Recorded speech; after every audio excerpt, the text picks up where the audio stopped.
सभी साथी श्रोताओं को संबोधित श्री का जय जिनेन्द्र नमस्कार।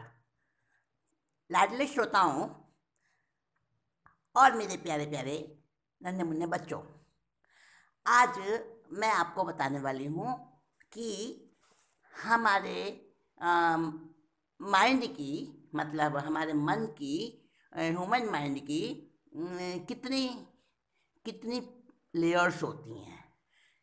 आपको पता है, सूर्य जो है ना, जो सनलाइट आती है सूर्य से, उसमें कितने कलर होते हैं? 7 कलर होते हैं, है ना।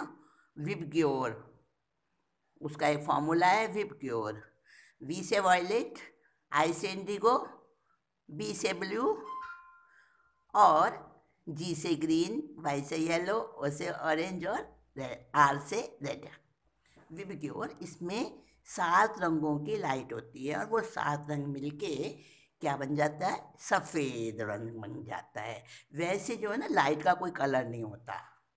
लाइट का ना कोई कलर होता, ना कोई आकार होता, और फिर भी वो लाइट, वो प्रकाश, वो हमें सब कुछ दिखाता है। हर तरह का कलर दिखाता है, हर तरह का साइज दिखाता है, आकार, रंग, रूप, सब कुछ हमें दिखाता है। पर उसका खुद का कोई आकार नहीं होता, कोई रंग नहीं होता। तो हमारा जो मन है ना, उसमें भी 7 लेयर्स हैं, 7 कलर हैं हमारे मन के। हमारे मन के 7 सतरंगी सतरंगी है ये मन। वैसे तो बहुत रंग वाला है इसके रंगों का पता नहीं चलता, लेकिन इसके 7 लेयर्स हैं। हाँ, तो कौन कौन से 7 लेयर्स हैं, हम इसके बारे में बारी बारी बात करेंगे। आज तो मैं नाम बताती हूँ आपको। पहले, सबसे पहले है हमारा कॉन्शियस माइंड। कॉन्शियस माइंड जिसे कहते हैं चेतन मन। ये एक यंत्र के समान है, मैकेनिकल इसका सारा स्ट्रक्चर है।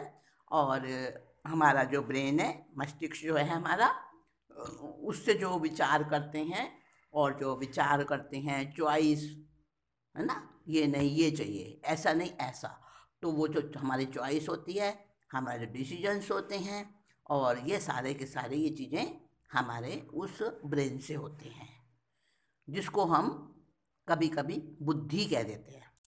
वो ब्रेन जो है ना हमारा, वो हमारा सोचता है, चुनाव करता है, निर्णय करता है।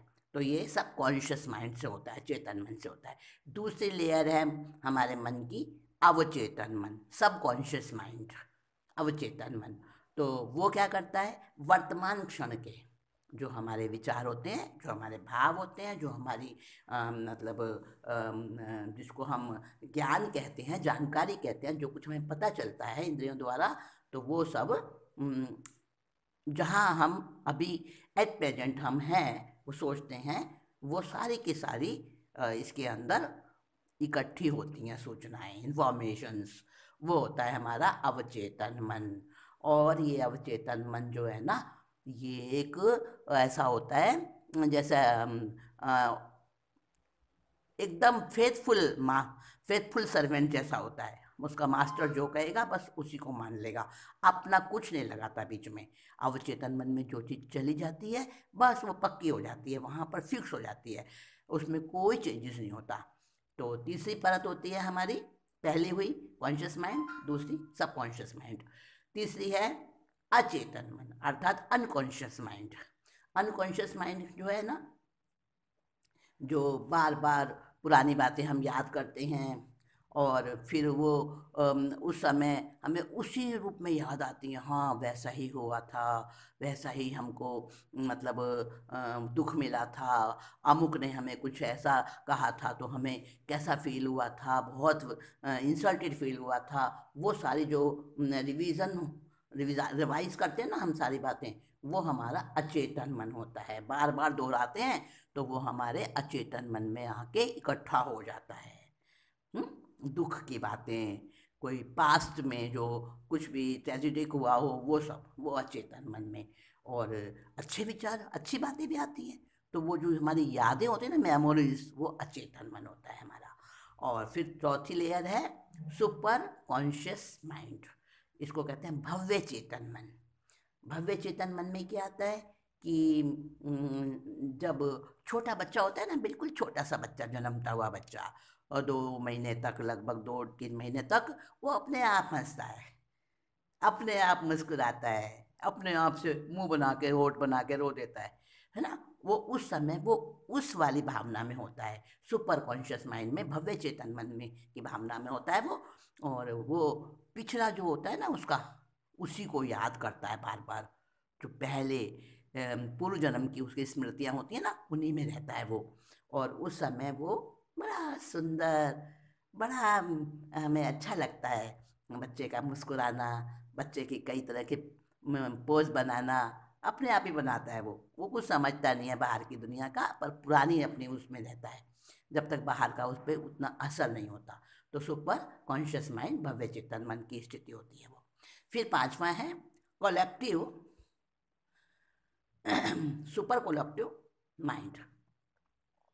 तो कलेक्टिव माइंड हमारा होता है जन्मों जन्मों के संस्कार, पुराने बहुत सारे जन्मों के संस्कार इसमें सब इकट्ठे होते हैं, जिसको हम कार्बन शरीर भी कहते हैं, है ना। कैसे होता है कि हमारे जो बैकबोन है ना, मतलब मेरुदंड भी कहते हैं उसको, रीढ़ की हड्डी भी कहते हैं। तो वहाँ पर हमारे 7 चक्रास हैं, 7 चक्र हैं। और वो एक आज्ञा चक्र और एक विशुद्धि चक्र गले में होता है, आज्ञा चक्र दोनों बाहों के बीच में होता है, और सहस्त्रार चक्र सिर के बीच में होता है ऊपर में। तो ये 3 छोड़ दो और बाकी के 4 चक्र हमारे जो है ना वो उसमें होते हैं। 5वां भी उसमें होता है, विशुद्धि वाला भी। 5 चक्र हमारे रीढ़ की हड्डी में होते हैं। तो ये जो रीढ़ की हड्डी होती है उसमें वो चक्र जो है ना संस्कारों से भरे होते हैं, पूर्व जन्म के संस्कारों से, बहुत बहुत जन्मों के संस्कारों से। और उनमें गहरी गहरी परतें जमती जाती हैं, और परत के ऊपर लेयर के ऊपर लेयर, लेयर के ऊपर लेयर उस पर चलती जाती है। और वो हमारा कलेक्टिव माइंड बन जाता है, कलेक्टिव कॉन्शियस माइंड बन जाता है वो। फिर हम छठा बताते हैं स्पॉन्टेनियस माइंड। इसको कहते हैं हम स्वाभाविक मन। स्वाभाविक मन, आपने कभी सुना है मेरा दिल ऐसा चाह रहा है, मेरे दिल में उसकी याद आती है, मेरा दिल उसकी सहायता करने को करता है। दिल, जिसको हम दिल कहते हैं, है ना। दिल क्या है? एक तो होता है हार्ट, जो पंपिंग करता है ब्लड की, एक उसी का एक होता है फंक्शन दिल, जो रहता है तो लेफ्ट में पर डिसीजन राइट लेता है, वो वाला दिल, है ना। तो वो वाला दिल जो है ना, जिसको हम हृदय कहते हैं, दिल कहते हैं, वो हमारा स्वाभाविक मन है। जब ये जागृत होता है, अपने अच्छी स्थिति में होता है, तो उसमें बड़े सुंदर सुंदर विचार आते हैं, आत्मा की बातें आती हैं, परमात्मा की बातें आती हैं, शुभ विचार आते हैं, धर्म करूं, कर्म करूं, पुण्य करूं, किसी को सुख दूं, किसी की सेवा करूं, अच्छे अच्छे विचार आते हैं, तपस्या करने के, स्वाध्याय करने के, हैं। तो ये हमारा स्वाभाविक मन है। फिर 7वीं परत है अल्टीमेट माइंड। इसको कहते हैं परम मन, परम मन। और इसी को हम एक दृष्टिकोण से, एक अपेक्षा से आत्मा भी कहते हैं। जैसे मन कहाँ रहता है? कहीं मन की कोई जगह नहीं है शरीर के अंदर, हर जगह मन रहता है, हर इंद्रिय के साथ मन जुड़ा है। सब में है, मन सबके साथ जुड़ा है ना। आँख तो केवल देखती है, लेकिन अच्छा बुरा कौन बताता है? यही वाले मन की लेयर्स है ना, यही अच्छा बुरा बताती हैं। जैसे मैंने आपको कहा, सब पहला वाला चेतन मन, कॉन्शियस माइंड, उसे हम बुद्धि भी कहते हैं, है ना। ऐसे तो मन की ये लेयर्स है ना, अलग अलग इसके जो हमने क्लासिफिकेशन किए हैं, यही हमारा मन जो है ना उसमें हमें बताता है, चुनाव करता है, बुद्धि की तरह से काम करता है। तो परम मन जो है ना वो है आत्मा, यानी बहुत ऊंचा लेवल होता है ये, वो आत्मा जो शुद्ध शुद्ध अवस्था, जिसको कहते हैं आत्मा ही परमात्मा है, वो वाली चीज़ जो है ना, ईश्वर के ज्ञान की अनुभूति इस अल्टीमेट माइंड में होती है। तो ये 7 परतें जो हमारी हैं, अब इन 7 परतों से भी जब हम इन 7 परतों के बारे में विचार करते हैं तो हमारा सुपर कॉन्शियस माइंड में प्रवेश होता है। सुपर कॉन्शियस माइंड क्या है?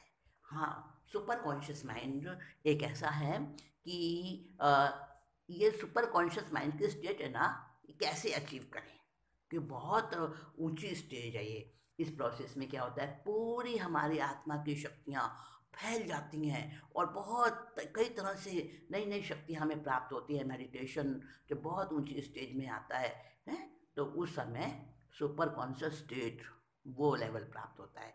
तो बिना माइक्रोस्कोप से भी, हम बिना टेलीस्कोप से भी हम पूरे कॉस्मोस का, पूरे यूनिवर्स का सब कुछ देख सकते हैं।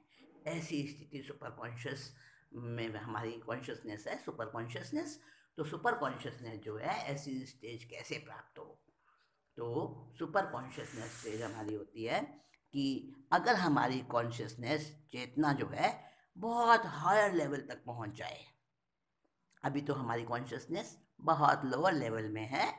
तो पता है क्या होता है, जब हम किसी चीज़ का ज्ञान करते हैं, किसी चीज़ को जानते हैं, सुनते हैं, सूंघते हैं, टच करते हैं, किसी भी तरह से हम ज्ञान प्राप्त करते हैं, कोई वस्तु का, कोई व्यक्ति का, किसी भी पदार्थ का, तो हमारी इंद्रियों से करते हैं हम, हैं।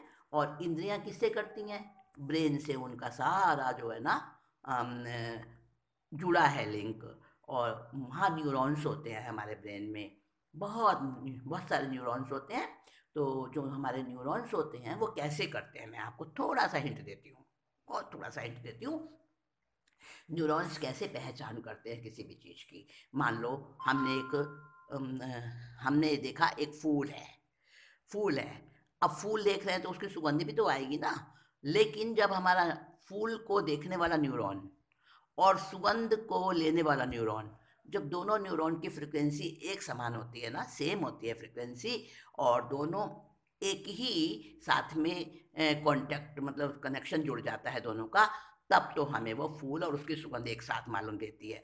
अगर फूल को हमने देखा और वो जो न्यूरॉन फूल के साथ में जुड़ा है, देख रहा है, देखने की जो अनुभूति कर रहा है न्यूरॉन, और वो जो सिग्नल दे रहा है मस्तिष्क को आँख के द्वारा, तो अगर वो उसी समय किसी और दूसरी चीज़ पर ध्यान चला गया तो वो फूल से हट गया ध्यान, तो वो न्यूरॉन का कनेक्शन कट हो गया। तो इस तरह से रैंडम थॉट्स बहुत आते हैं हमारे मन में, जो अव्यवस्थित विचार होते हैं, रैंडम थॉट्स बोलते हैं उनको। तो वो रैंडम थॉट्स हमारे कभी भी वो हमें जानकारी नहीं दे पाते, वो हमारे को पूरा निर्णय नहीं दे पाते।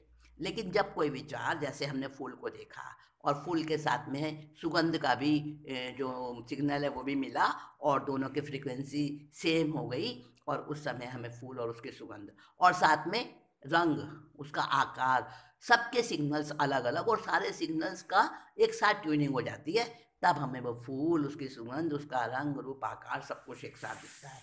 तो ये तो हमारा इस प्रोसेस में तो हमारी चेतना है, जो हमारी ये कॉन्शियस माइंड है, वही काम करता है। तो कॉन्शियस माइंड जब काम करता है तो सारे न्यूरॉन्स की कनेक्टिविटी एक साथ जुड़ती है। तो ये ऐसा सॉफ्टवेयर है, ये हमारा आत्मा, और वो आत्मा की जो शक्ति है, चेतना, वो कॉन्शियसनेस है। और अगर हमारी अवेयरनेस फूल को देखते समय ऐसा कहती है कि स्मेल फूल में है, क्योंकि जब वो कनेक्शन सब चीज़ों के जुड़ जाते हैं, पूरी कनेक्टिविटी होती है सारे न्यूरॉन्स की, और सारी फ्रिक्वेंसी सेम होती हैं और सेम लेवल पर होती हैं, तो हमें वो फूल में स्मेल दिखाई देती है। और अगर वो कट हो जाता है बीच में से, तो हमें स्मेल कहीं और से आती, कहीं स्मेल की तो बात ही खत्म हो जाती है, फूल दिखता है बस उसमें स्मेल नहीं नजर आती। तो ये सारा चेतना का सॉफ्टवेयर ठीक ठीक मार्गदर्शन करता है हमारा, अगर हमारी अवेयरनेस उसके साथ में सम्यक रूप से जुड़ जाती है तभी।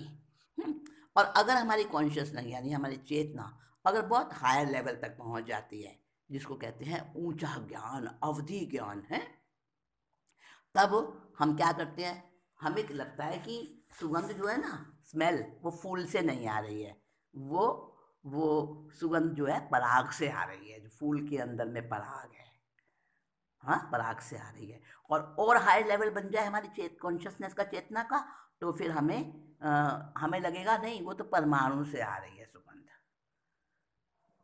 पराग क्या है? पराग परमाणु है ना। तो हमें लगेगा पराग परमाणु से आ रही है, पुद्गल से आ रही है। अब देखो, पुद्गल से सुगंध, सुगंध भी पुद्गल, और फूल भी पुद्गल, हमें सब पुद्गल नजर आएगा। और फिर संसार, ये जो जितना भी है, जो हमारा जितना भी यूनिवर्स है, वो हमें सब क्या लगेगा? सब पुद्गल है। सब ये नष्ट होने वाला है, सब ये मतलब झूठा है, रिलेटिव रिलेटिव ट्रुथ है, एब्सोल्यूट ट्रुथ हमें नहीं पता चलेगा। और जब हमारी कॉन्शियस ऊंचे उठते उठते उठते उठते सुप्रीम कॉन्शियसनेस के लेवल तक पहुंच जाती है, तब पूरा यूनिवर्स हमसे बात करता है और पूरे यूनिवर्स की एनर्जी हमारे अंदर में एक्टिवेट होती है, और उसी को हम कहते हैं कि हमें शक्तियाँ प्राप्त हैं, हमें रिद्धि सिद्धि प्राप्त हो गई है। तो उसी को परफेक्ट नॉलेज भी आगे बहुत ज़्यादा वो लेवल बढ़ जाता है मेडिटेशन करते करते। मेडिटेशन से क्या होता है, हमारे न्यूरॉन्स जो हैं उनको इस स्पेसिफिक टारगेट की तरफ जाने के लिए गाइडेंस मिलता है। मेडिटेशन से एक स्पेसिफिक टारगेट, यानी हमारा टारगेट क्या है कि हमें सुपर सुपर सुपर कॉन्शियसनेस तक जाना है, तो वो हमें टारगेट की तरफ जाने के लिए गाइडेंस मिलती है। मेडिटेशन हमें गाइडेंस देता है, और एडवांस प्रोसेस जो है ये बढ़ती जाती है, प्रोग्रेस बढ़ती जाती है इस प्रोसेस से, और फिर हम धीरे धीरे धीरे धीरे क्या बन जाते हैं, केवल ज्ञानी बन जाते हैं, ऑल माइटी बन जाते हैं। हाँ, हमें सब कुछ पता चलने लग जाता है। तो ये मेडिटेशन जो है ना, मेडिटेशन और न्यूरॉन, हमारे जो माइंड में, ब्रेन के अंदर जो न्यूरॉन्स होते हैं उनको हम समझें, और कॉन्शियसनेस के जो 7 लेयर्स हैं ना दोस्तों, बच्चों तुम्हें पता होगा ना, छोटे छोटे बच्चों, तुम अपनी बुक्स में, साइंस की बुक में और अपने दूसरी बुक्स में तुम्हारे टीचर्स लोग बताते होंगे आपको कि हमारा माइंड है ना, और हमारा माइंड यानी मन, और हमारा ब्रेन, दोनों में बहुत डिफरेंस है। दोनों एक नहीं है, अलग अलग हैं। लेकिन जब ये दोनों मिलके काम करते हैं तो हमें लगता है माइंड ही ब्रेन है, ब्रेन ही माइंड है, पर ऐसा नहीं है। जो प्रैक्टिस में होता है ना, जब माइंड प्रैक्टिस में होता है, एक्टिव होता है माइंड, एक्टिव माइंड ब्रेन बन जाता है, और ब्रेन की जो है एक्टिवनेस है वही माइंड है। ये दोनों एक दूसरे से इस तरह से जुड़े हैं कि इनको अलग नहीं कर सकते, किया जा सकता अलग, हाँ कर तो लेते हैं अलग, अलग करना ही हमारी साधना है। लेकिन जैसे सूरज, और सूरज की धूप होती है, और सूरज की प्रकाश होता है, धूप और प्रकाश दोनों एक साथ ही होते हैं, इसी तरह माइंड और ब्रेन दोनों एक साथ मिलकर काम करते हैं। एक्टिव जो माइंड है वही ब्रेन बन जाता है, और ब्रेन की एक्टिवनेस ही मन कहलाती है। मेरा मन ऐसा नहीं कर रहा, आज मेरा मन अच्छा नहीं है, और वो सब विचार, विचार कहाँ से आ रहे हैं, माइंड से, मतलब ब्रेन से आ रहे हैं ना, और हमें लगता है मन से आ रहे हैं। और जब हमारा मन ऐसे है, मन ऐसे है, तो वो भी ब्रेन बोल रहा है। तो ब्रेन और मन, मतलब माइंड और ब्रेन दोनों अपना अपना काम करते हैं, लेकिन इतने मिलजुल कर काम करते हैं, इतने मिलजुल कर काम करते हैं कि ये दोनों गुथ गए हैं आपस में। तो साथियों, दोस्तों, छोटे छोटे बच्चों, नन्हे मुन्नों, लाडले मेरे श्रोताओं, हम सब इसको समझें और अपने अंदर में उस मेडिटेशन को लेकर आए, जिस मेडिटेशन से हम सुपर सुपर कॉन्शियसनेस के लेवल तक पहुँचें, और हम ऑलमाइटी बन सकें, आत्मा से परमात्मा बन सकें, है ना दोस्तों। यही तो मनुष्य जन्म का लक्ष्य है। तो इस लक्ष्य को हमें प्राप्त करना है, और इसके लिए और भी गाइडेंस मैं टाइम टू टाइम आपको देती रहूँगी। और अभी मैं चलती हूँ, नमस्कार।